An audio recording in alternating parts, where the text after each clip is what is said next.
That is so special. It makes us aware of how special John McCain was and how important this event is and how important he still remains to the state of Arizona and to the McCain Institute. So I'm so glad that we were able to come out ahead just right after that video appeared. It makes me actually want to tell you a John McCain story, and I'm going to put you on the spot too, Congressman, to tell a McCain story because you have such a good relationship with him going back so many years. I interviewed Senator John McCain for a book that I wrote called Great Dads back in 1999. And I interviewed well-known Americans about lessons they learned from their fathers. I interviewed John McCain, and Donald Trump even is in that book. But I think back to the 2008 campaign that I covered, and after Senator McCain won the New Hampshire primary, it was on to Michigan. And Michigan was a state in which if he won Michigan, he essentially would have killed Romney's candidacy. That was the plan. Win Michigan and on to the nomination. And he did an event that he did so often, those town hall events, when you take a question literally from everybody there, wouldn't leave until he was finished taking questions from anybody. And afterwards, we were told he was going to do a media availability. So we all gathered semicircle around Senator McCain, and I asked the senator a question about his status in the state in terms of polling. And polling showed that he was not doing well. He was trailing Governor Romney.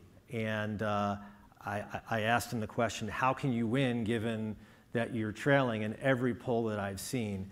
And he looked at me, he sized me up, and if you can imagine John McCain doing this, he sized me up and he says, he begins his answer by saying, "Well, my well-coiffed friend."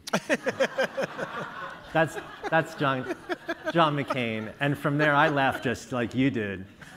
Such a great person. Congressman, do you want to follow up by telling a nice story about your times with the senator? Where do I start? Many, many, many years, 3 years, and very odd for me to be here, especially as a former staffer with all former staffers here. What Senator McCain is saying right now is one senator makes sense, another senator makes sense. Goldman, what's that jerk doing there? So definitely he would be saying that. And by the way, Dupree, he's the one who won New Hampshire for Senator McCain. No, I mean, we can go into many, many stories, but I mean, let's get on with the panel. And that's terrific. Yeah, we have such a broad topic. I mean, we're talking about trade, we're talking about energy, and I thought I'd divide it up. Speaking first about trade, we have such a nice panel, such a great panel. Senator Gallego, of course, new to the U.S. Senate, but not new to Congress, served his district in the Phoenix area. Of course, we have a freshman U.S. Congressman in Craig Goldman and the senior senator from Rhode Island in Senator Whitehouse, and I can't think of a better panel for us. So let me start by asking you, Senator Whitehouse, about tariffs, because that has just gotten so much attention, no matter where you are. I hear it just from the populace at large, because they realize, I think they acknowledge that this is going to be an issue that could impact them in a very everyday way in terms of the things that they purchase at the supermarket, maybe even filling up their gas tank. President Trump says that tariffs are necessary because the U.S. has been treated unfairly. They've been treated unfairly by our trading partners. Do you subscribe to that point of view, and why isn't the idea of imposing tariffs the right way to respond to that?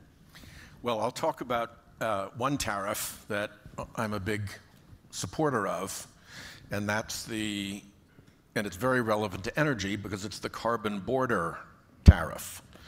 The EU already has one. It's called the CBAM, Carbon Border Adjustment Mechanism. The new government just elected in Australia is likely to join. I would not be the least bit surprised if Canada were to join. The EU and the UK are already finalizing their joinder. So you'd have a combined market of EU, UK, Australia, and Canada where you would be tariffed on all your imports if you were more carbon intense than those economies and didn't have the requisite internal measures to bring down carbon pollution. So since we're on energy, that's the one I'll focus on. It's happening right now. It's vitally important. You can't talk about energy without talking about climate, and you can't talk about climate without understanding that we are heading into a financial calamity unlike anything since the Great Depression, and we see it coming. It's going to be the most predicted financial cataclysm in financial history. It's like seeing the iceberg and the Titanic not changing course. And the way it plays out, according to the chief economist for Freddie Mac, is that the weather becomes worse and more dangerous and more unpredictable, which makes the insurance model impossible to deploy in a lot of different areas, which then closes down real estate because you can't get mortgages where you can't get insurance. And when you can't get mortgages, property values fall dramatically. And according to the chief economist for Freddie Mac, that takes you into a 2008-style new recession. That was just on coastal property values. Now wildfires are, even more, perhaps, significant. So we're looking at a very, very dangerous proposition, and it's not just the chief economist of Freddie Mac making the warnings. The head of the Federal Reserve was in the other day in the Banking Committee and said, 10 to 15 years, regions of the United States, no more mortgages. Economist magazine, $25 trillion hit expected to the world's largest asset class, the global real estate market. The International Financial Stability Board warning the world's banking system that with the loss of mortgage revenue and with the loss of property values changing LTV ratios and creating insolvencies, banks have to buckle up and get ready for the storm ahead. So the tariffs create an immediate storm. They go straight through to consumer prices. They hit people in their pocketbooks. They're ill-advised as a general rash act, but they can also be focused intelligently. And I think the carbon border adjustment mechanism is now really the remaining narrow avenue we have for a pathway to climate safety. So getting behind that is important, and big kudos to Bill Cassidy, who sat on the stage with me before here, and Lindsey Graham, who has been at this place innumerable times, for doing their own Republican carbon border tariff bill, which we begin negotiations on with my carbon border tariff bill to get something done that's bipartisan and effective. Senator Gallego, let me ask you a question that picks up on Senator Whitehouse's answer. Tariffs, did they, in your view, level the playing field? I think, back to the question, like, what is he even really saying? Unfair versus fair, that's not how we decide any type of tariff policy or any type of economic policy. So the fact that we're trying to rationalize the stupidity is the first problem. Let's be honest what he's doing. It's utter chaos out there. I was just in Germany meeting with some ministers out there, their finance minister. They feel like we basically have just stabbed them in the back. For years, the United States policy has been telling Germany, like, hey, we don't want you to be entirely dependent on China. We don't want you to be, your major export to be China. We want you to be close to us. For many years, I would travel actually to Europe, encouraging our European allies and friends to not integrate their communication system with Huawei and a bunch of other very intensely government-run Chinese companies. And they, to be good friends of ours, they did it. Now they're telling me, and this European minister was telling me, like, I have CEOs in Germany who are telling me that we're dying. I'm gonna have to lay off people, and why won't I go and now do work with China when your best friend, the United States, has now turned this around? There is no logic to this whatsoever. When we have to fight on in certain areas with tariff policy, that we have to do it in a smart way, because right now this is dumb. And when it comes to like the everyday person, they're gonna feel it right away. So I have a child come in June 12th. So right now, I'm in nesting mode. More importantly, my wife is in nesting mode. And so we are buying everything right now. And as I'm putting together that nursery, it all says made in China. And I've already seen some of those prices go up. I was talking to the store that we get our carriages, or we get our cribs from, and she's already told me, Ruben, once I'm out, everything the storm is out, you better go to Amazon. And once they're out, we're done. So the American public is going to feel it much sooner than people think. And I don't think Donald Trump understands it. I don't think Donald Trump's ever put a frickin' nursery together in his whole life. And I think he's going to end up, there's going to be a huge, huge backlash from the actual voter because they expect low-price goods on demand, and they're not going to understand this big macro idea that, if it is a macro idea that Trump wants, because it's just not going to happen.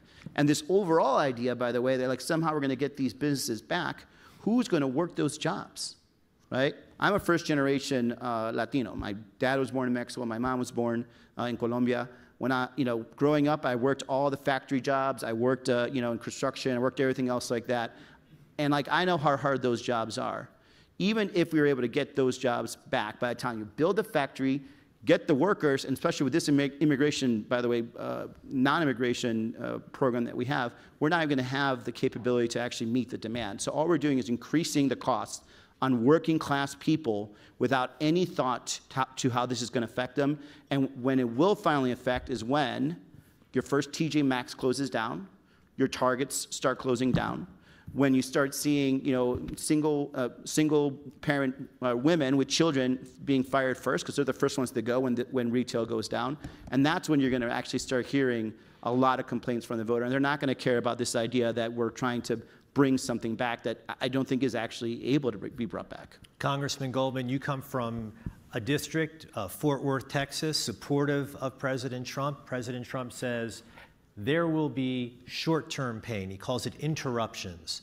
And the big question is, how patient is the American public? What's your view on that? Well, I mean, first of all, I think we need to be very clear that, one, I'm a former Phil Gramm staffer as well, and those of you that thought Phil Gramm went away, you now see that he's alive and well still, writing an op-ed on tariffs in the Wall Street Journal. He's speaking out publicly that he's a free trader. And so I grew up understanding that as well. I think we also need to realize that we're talking about the man who wrote The Art of the Deal. And President Trump is a deal maker. And I think he's brought awareness to a lot of countries that have taken advantage of us, frankly.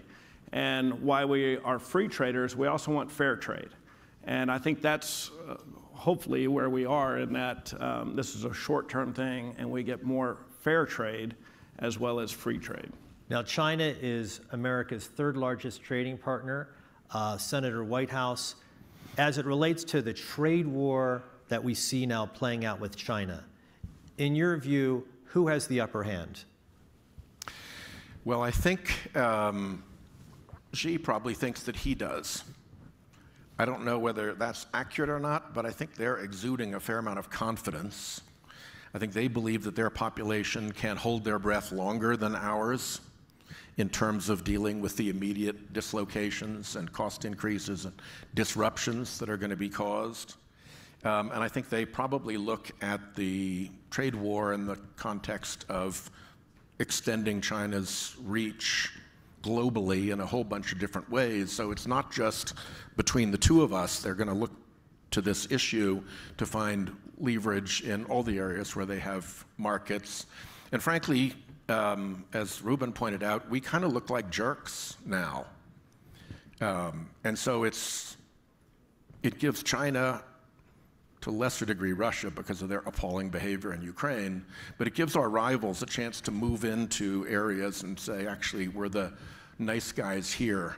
The Chinese were the sensible voices at the meeting about the next climate COP in Brazil, with all of the heads of state involved. The United States was not even invited. That's not a good place for us to be. What are the long-term implications, Senator Gallego, of a trade war with China? Well, the long-term implications is that in terms of our geopolitical alliances, they start breaking down. And here's why. If we wanted to have this fight, first of all, look, I'm a 5'7" guy. I try not to fight everyone at the same time. If I have to fight somebody, I pick one fight. And I'm a Marine, so I bring friends, right? If we were going to go against China, we want to have a trade war against China, why not align ourselves with people that we have same values with and make sure we are copacetic so that way we can go to China and say, listen, we really don't like that you're dumping steel in our country. We don't like your wages are artificially low, and the working class is hurting behind that. And when we would have the European Union economy, North American economy together, then we have more leverage. Instead, what we decided to do, we decided to be the drunk guy at the bar and just start punching everybody, and then we're surprised that this is coming back to us. So in the long run, I think we end up losing a lot of trust and alliances, not just obviously with China. I think that is something we need to fight. We need to fight smartly. But not already. And look, I'm hearing it not just from there. In Latin America, speaking to some of our trading partners in Latin America, they're now looking at China for their major markets or other countries because they wanted to be with the United States. They felt comfortable with the United States. But now their businessmen are saying that they can't actually stand the volatility of our relationship. They're basically calling us toxic X right now, right? And if that continues, we're going to see ourselves not be a trusted partner both on the economic side, but on the national security side. One of the scariest things I heard about a month ago was the Prime Minister of Singapore questioning whether they should realign themselves closer to China. This is a country that is very, very strategically placed, that we share a lot of very, very sophisticated and trusted intelligence with because we are part of our idea of our capacity to defend ourselves in the Asian Pacific theater. And right now, they are questioning about whether it was worthwhile to stay with us. This is all interconnected. And if we don't handle this well, and if we don't pivot well against China and end up somehow winning this war, this trade war, I think it's going to deteriorate our capability to have strong allies, strong friends, and really set the rules of the road of economic order across the globe. What about that, Congressman? I don't know if you look at the calendar like I do. It's been a month and a day since Liberation Day. I was in the Rose Garden when the president made that big announcement of reciprocal tariffs. They're on a 90-day hold.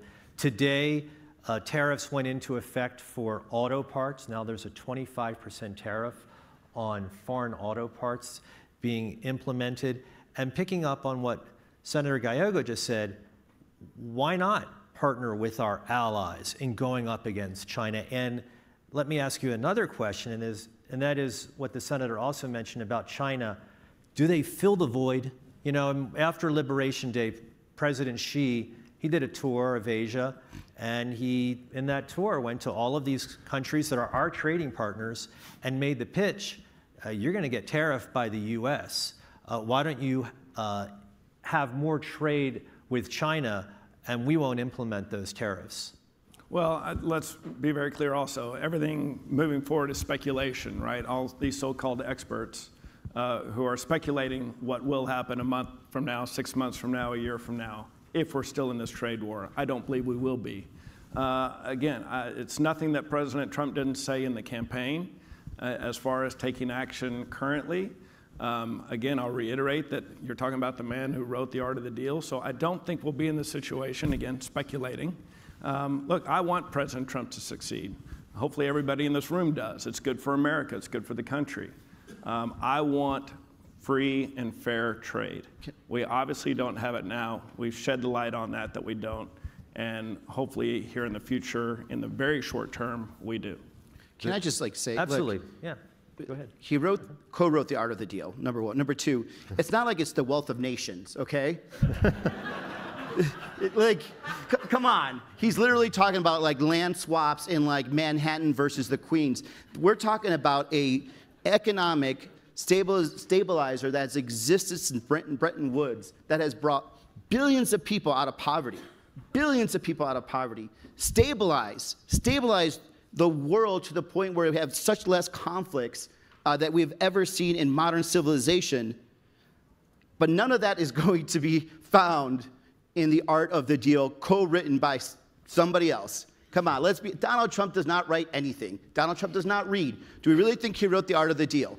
And if that's the case, okay, if you don't believe that, then why are we saying everything that we understand about a modern economic system, trust the fact that he wrote this book and therefore he is smart enough to deal with the intricacies of this that could unravel and hurt billions of people? Okay, that's a problem. Out of it, has he not been a deal maker his entire life? He bankrupted casinos. Has he been a deal maker his entire life? A bad deal maker. He bankrupted casinos. Let me Sorry. let me pick up our conversation I'll be more subtle. from that point. It's okay. Now, the other day, the president, he's in the Oval Office, and he's essentially saying that the tariffs are having their intended effect. He said the Chinese container ships, they're turning around. And from the president's perspective, that's a good thing, that the Chinese container ships are turning around. Senator Whitehouse, is that a good thing when they're turning around, those goods are not getting to U.S. ports, and there's no tariffs that we can derive if those container ships actually make it to U.S. ports? Yeah, there was an economist the other day who said, you know, the confusion and upheaval around tariffs is actually a tariff itself. It's just the stupidest of tariffs because you get no revenue from it. And turning around ships that never come here means, A, you don't get the tariff revenue. It also means that there's a gap somewhere on the shelf of the Walmart or the Target or wherever those goods were destined to be. Or there's a shop in Rhode Island that is waiting for a part for a machine that they need to run their process, and that part doesn't come. And those gaps applied wildly and randomly throughout the economy then, I think, begin to cascade. So I don't think it's a good thing that they're turning around at all. Congressman, I wanted to ask you about the president and his pledge to bring manufacturing jobs back to America. I was about 2 weeks ago, I was in the Roosevelt Room at the White House, and there was a big announcement that the president made. It was the CEO of Hyundai that had come to the White House. And Hyundai was announcing that it's going to build a steel mill in southern Louisiana. It will create 1,500 new jobs. But those jobs in that steel mill won't actually be operating until 2029. That's a long way away for this deal that he's trying to put in place. What's your view about the president's pledge to bring those manufacturing jobs back to the We're US? building major manufacturing in Texas, too, as a result of it as well. So I'm all for it. Look, the more jobs we can develop here in America, the more jobs we can develop in Texas, I'm all for it. And yeah, they're not short term, they're not 6 months, a year from now. But again, long term is going to benefit our country, not just for the short term, but for the long term as well. Well, a lot of the jobs that we're looking at came out of the Inflation Reduction Act and the infrastructure bill. That's actually happening now in real time. We also saw last year 95% of the new additions to the grid were solar, wind, and battery. 95% of everything that went on the American grid. So when you take on the Inflation Reduction Act, when you take on those tax credits, and when you attack renewable energy, pretending that solar and wind energy aren't even energy, you're taking a direct hit at very immediate things that are going on in the economy that are American construction, that are American manufacturing, that are supporting the American economy. So you might say that you'll have some jobs in a factory maybe 9 years from now, but what's happening right now is that the leading additions to the energy sector are all being cut down by Trump deliberately, and a lot of the construction and factory and so forth that's been developed is being attacked through his attacks on the spending and that was authorized during Biden's term. So, you know, it's kind of, I'll kick you in the face right now, but don't worry, 9 years from now, somebody else will get a job. That's not a good strategy politically. Senator Gallego, you mentioned your trip to Germany. How have the president's trade policies impacted our relationships with the European Union, with Canada, with Mexico? So talking to Mexico, a lot of countries of the European Union, UK also, not so much the Canadians, the Taiwanese, and then the individual businesses there, they really feel betrayed, right?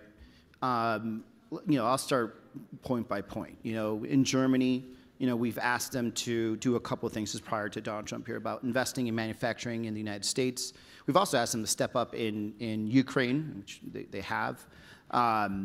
We asked them to make sure that they aren't doing too much, co-production and commingling with China. They did that. If you look at South America and Latin America, we've also asked them to make sure that we're their major importer. A good example, Colombia, imports most of their equipment from the United States, John Deere, tractors, everything else of that nature. Same with Mexico. Colombia, biggest import from us is soy. They're right next to Brazil. There's no reason why they can't just get it from Brazil. They get it from us because we tell them to do it. Now, talking to Colombian businessmen, they're saying that I don't know if I want to deal with this every year, every time the president feels like he's got something in his system that where he's going to just arbitrarily put a tariff on. And so now they're looking at other markets. In the UK, talking to a lot of parliamentarians, they're just confused. We're like your cousins. We would have worked with you. We would have figured this out together. Why? You share all your special intelligence with us, but yet you didn't want to give us a heads up of how we could work together. And it's creating a situation where they first don't believe us and trust us when it comes to our economic alliances. Then it's moving on to the kind of security alliances. And again, back to the bigger, grander things, it's a multipolar world, right? And in that multipolar world, I think it's the autocrats, which is you're going to see kind of with Russia and China and the little minions around them. And then it's the United States and what I would call kind of our traditional Western economic values, us, the EU, North American countries, South American countries that are democratic. And no matter what, China still has a big population pool. We need to be aligned and supportive of each other in order for us to really have good leverage on China going forward. Because if we don't, in the long run, they have the numbers.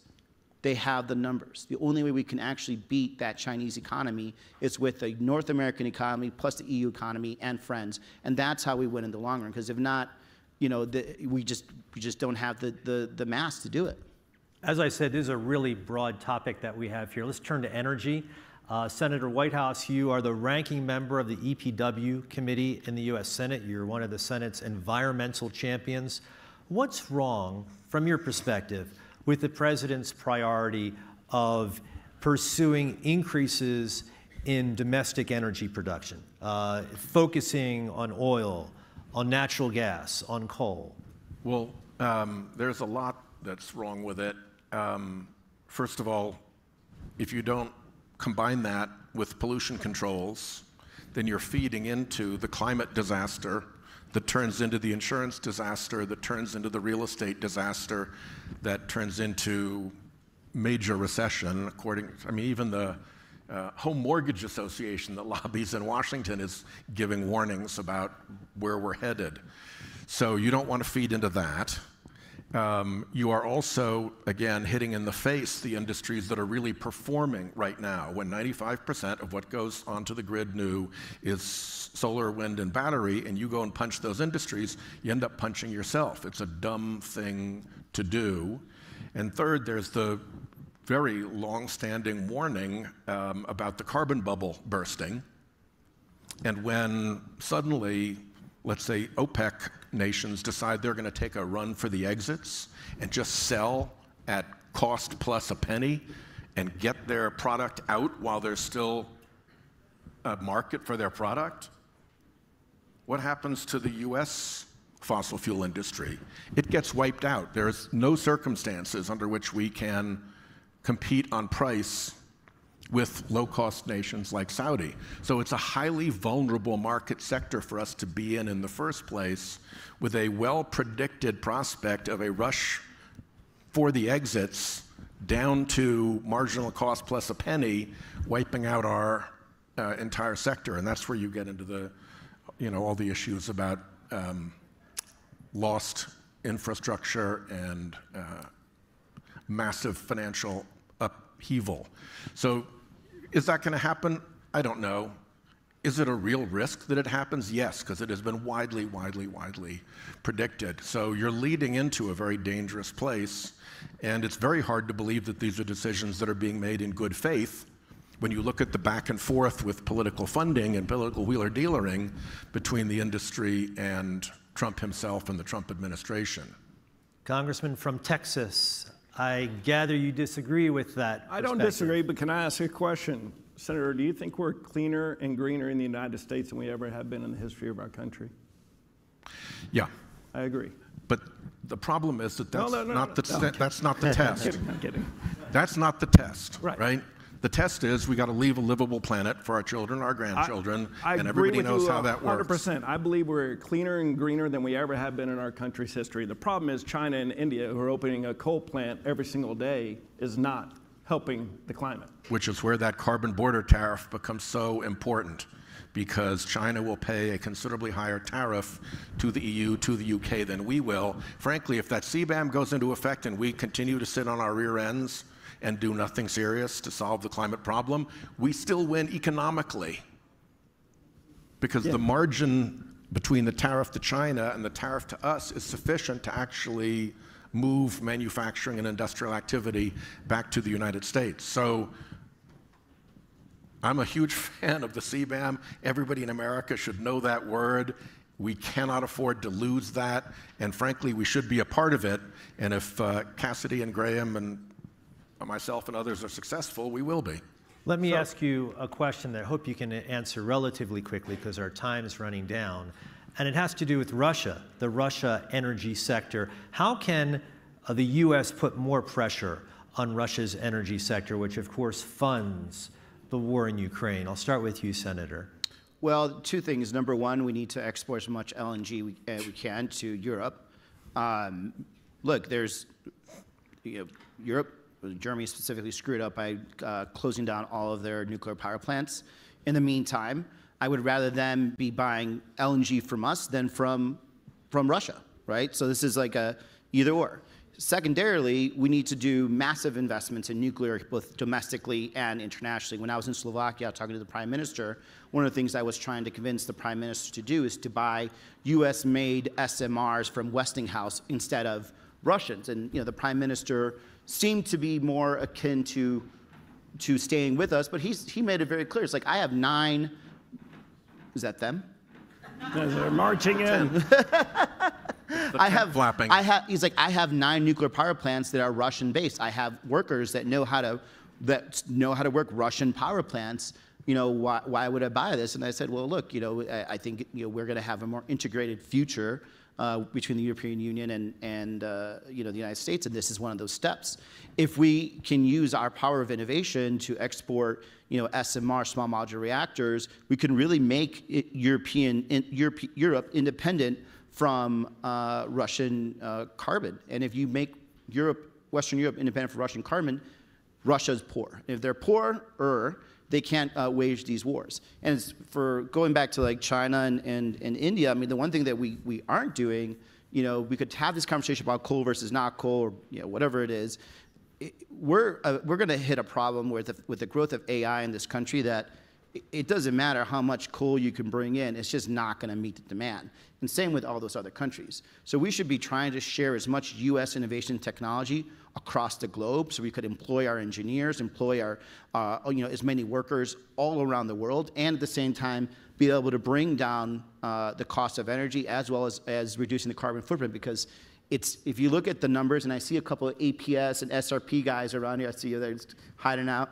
They'll tell you. I mean, even in Arizona, we're going to hit a bubble because we have the trifecta here since it's Derby Day. We have number one, a growth of population. We have 500 people moving here a day, and they all like air conditioning. Number two, we have high-end manufacturing, such as our chips plants. And number three, we have AI data warehouses. In order for us to meet all that, we can build as much as we can in terms of gas and everything else like that. If we don't go nuclear, we're going to have big problems here and across the country and potentially across the world. Two big topics that we have here in this session. Who's got a question for this great panel that we have here? While the question is coming up, I'd give a really short answer to your question, which is go a lot harder at Russian shipping. Okay. We've allowed them to leak a ton of fuel out. We've done a complete 180 in energy policy from one administration to the other. Yeah, that's right. The Biden administration literally shut down LNG exports. Yes, that was stupid. Thanks for admitting that.